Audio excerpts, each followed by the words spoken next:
Kamu siapa? Saya Jin. Kamu jin? Kok tampang kamu miskin?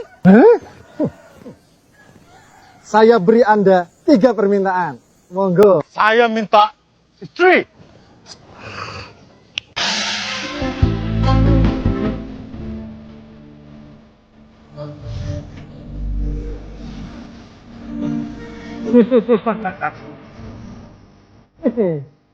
Terus? Permintaan kedua? Saya ingin punya partai.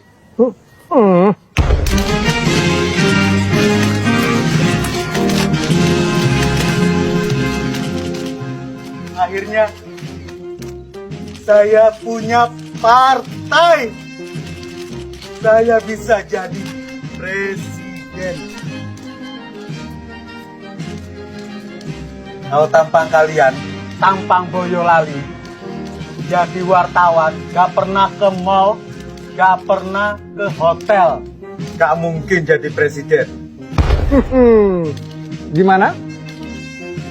Permintaan ketiga? Saya mau jadi presiden.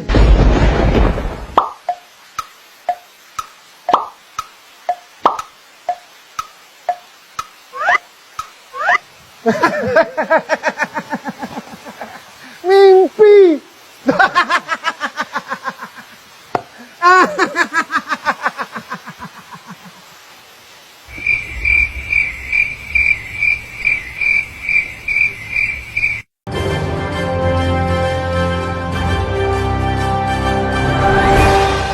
Assalamualaikum warahmatullahi wabarakatuh. Masyarakat maupun netizen di sosial media dihebohkan Abu Janda dijadikan komisaris jasa marga. Ini benar-benar ya, tidak habis pikir kita. Kok bisa seorang buzzer penyokong Israel ini, ya, pembela Israel ini malah dikasih kursi menjadi komisaris jasa marga. Jadi tagar Indonesia Gelap yang dikumandangkan oleh mahasiswa sudah benar-benar terjadi di depan mata. Ya, dengan pengangkatan Abu Janda menjadi komisaris jasa marga benar-benar membuat rakyat Indonesia kecewa. Bahkan mayoritas umat Islam Indonesia juga sangat benar-benar kecewa. Kita tahu bahwa Abu Janda ini buzzer dan penyokong Israel. Kok bisa sekelas Presiden Prabowo melalui menterinya Erick Thohir memberi jabatan kepada Abu Janda? Ini adalah benar-benar pelecehan terhadap umat Islam yang ada di Indonesia. Apakah tidak ada anak-anak Indonesia yang lebih cerdas dan lebih berkompeten untuk menempati posisi komisaris jasa marga? Kenapa harus diberikan kepada Abu Janda?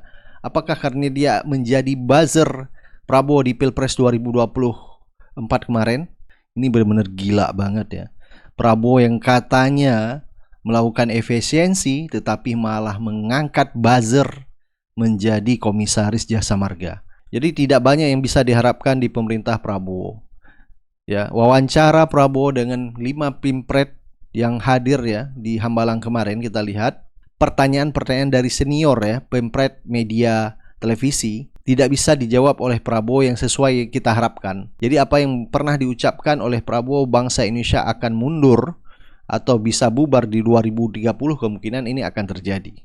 Hebat banget negeri ini, di tengah banyaknya generasi muda yang berprestasi, ahli teknologi, dan lulusan luar negeri. Ternyata orang yang dapat posisi komisaris bukanlah orang yang terkenal karena prestasi karyanya, tetapi orang yang terkenal karena kontroversinya di media sosial. Mungkin hari ini berkompetisi itu dinilai dari seberapa sering trending di Twitter, FYP di TikTok, dan viral di Instagram.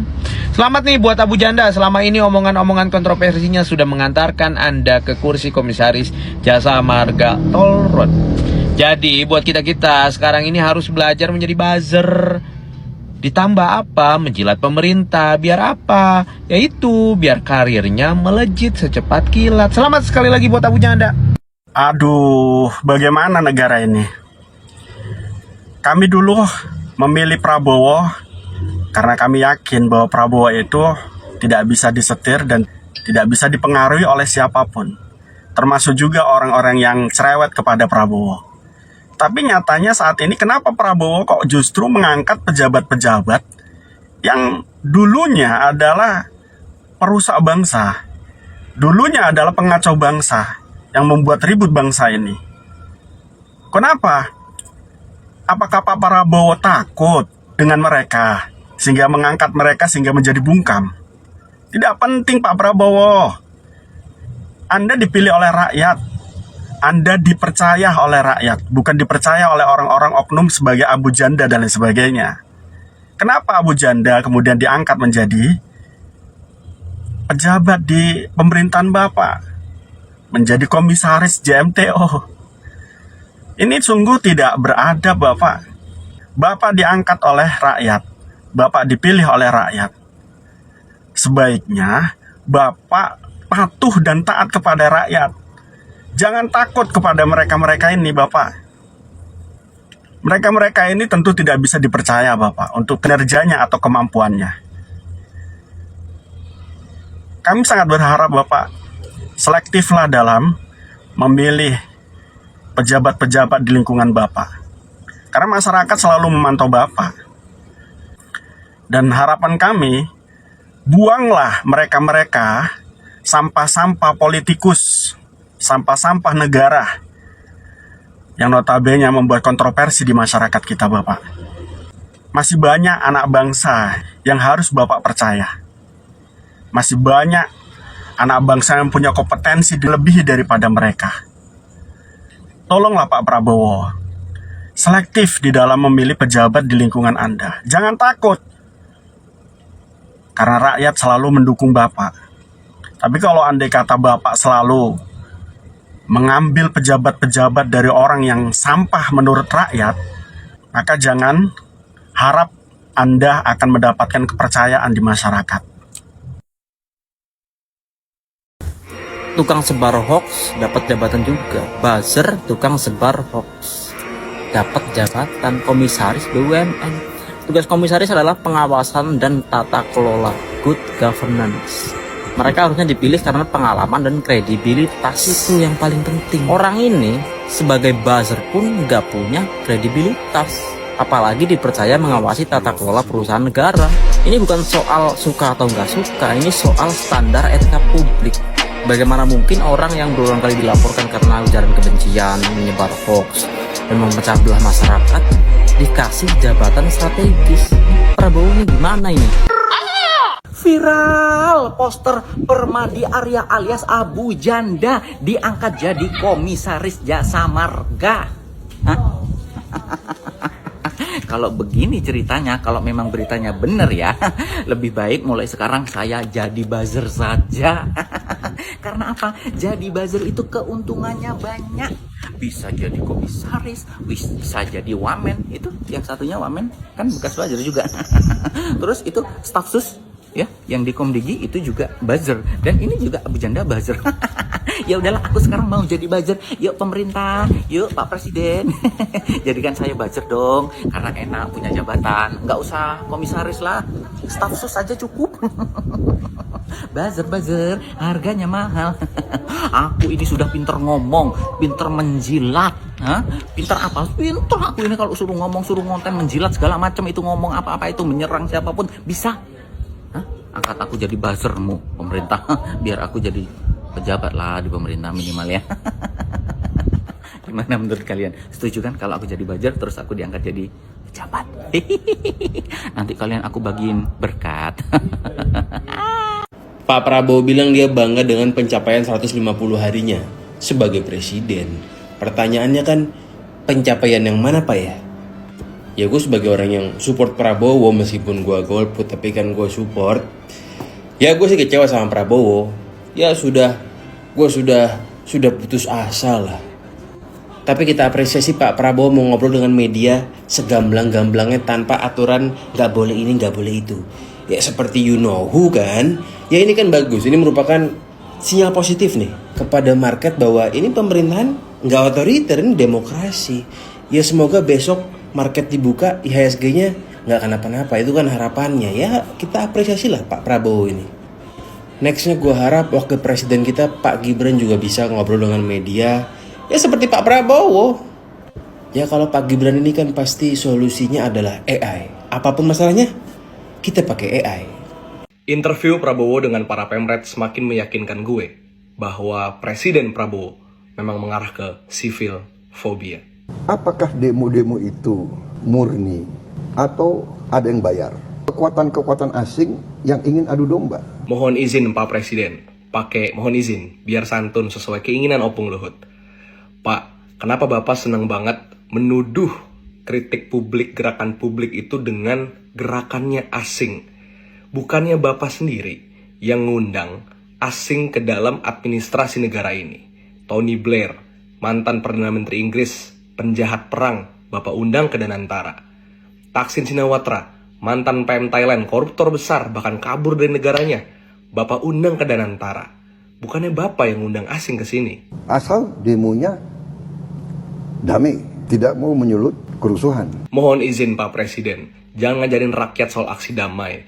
Aksi Kamisan 18 tahun berdiri di depan istana, damai bahkan cenderung kelabu. Pernah nggak Bapak mampir, terutama pas menjabat? Karena setahu saya nama Bapak konsisten disebut sebagai salah satu terduga pelanggar HAM. Demo kenapa? Bisa di London, di Amerika, di mana demo, nggak usah merusak. Mohon izin Pak Presiden, kalau Bapak nyuruh kita referensi demonya ke luar negeri, mereka lebih sadis Pak. Di Perancis, polisi dilempar sama bom kotoran manusia. Di Amerika, jembatan Golden Gate itu sampai ditutup, bacot berkilo-kilo. Di Serbia, ratusan ribu, puluhan ribu sampai nginep di jalanan sampai malam, sampai pagi. Di kita Pak, paling cuma ngomong endasmu, itu juga karena Bapak yang ngajarin kan. 100 demonstrasi, berapa kasus abusif? Mohon izin Pak Presiden, justru pertanyaannya, aksi mana yang gak dapat kekerasan dari aparat? Puluhan kota, puluhan titik aksi tolak RUU TNI. Gojek, medis, masa aksi, sipil, pers, semuanya kena kekerasan. Yang mana yang enggak, Pak? Kalau ada abusif, investigasi dan kita harus proses secara hukum kalau abusif. Mohon izin Bapak Presiden, kalau Bapak bilang yang abusif harus dihukum, copot Kapolrinya sebagai langkah pertama. Karena Bapak bilang ikan busuk dari kepala. Kalau memang ini bukan permintaan Bapak, mungkin permintaan bawahan Bapak. Jadi ayo dong, walk the talk. Saya mau ketemu lah. Mari kita bahas ya kan. Mungkin tidak usah di publik ya. Tokoh-tokoh yang Indonesia gelap. Mohon izin Pak Presiden, kalau mau ngajak diskusi tertutup tokoh yang buat Indonesia gelap, kabur aja dulu. Percayalah nggak mungkin Pak, karena nggak ada. Kita leaderless. Tagar ini milik semua warga sipil yang marah. Jadi kalau Bapak betul-betul penasaran sama kritik kami, kritik publik, kami tunggu di jalan. Gak usah takut sama kami. Kami nggak punya senjata. Yang punya senjata itu aparat yang Bapak selalu bela, tapi selalu mukulin kita. RUU TNI ini sebetulnya hanya memperpanjang usia pensiun beberapa perwira tinggi. Kalau gue jadi presiden, ingin berkuasa lama, gue akan melakukan hal yang sama. Karena gue jabatannya 5 tahun. Sedangkan siklus Panglima TNI, Jenderal-Jenderal itu bisa setahun setengah itu ganti-ganti karena terbatas masa pensiun ya. Nah, gue kan bingung nanti kan kalau tiap tahun ganti ya jangan-jangan calon jenderal berikutnya bukan orang gue lagi. Sedangkan gue 5 tahun nih lama ya kan, musuh politik banyak. Nah daripada kita terlalu masuk urusan TNI, kita atur-atur jenderalnya siapa terlalu kelihatan kan nggak halus. Makanya kita perpanjang masa pensiunnya. Jadi sekali ngejabat jenderal jadi panglima itu bisa lama tuh, bisa 5 tahun mungkin atau 10 tahun bahkan.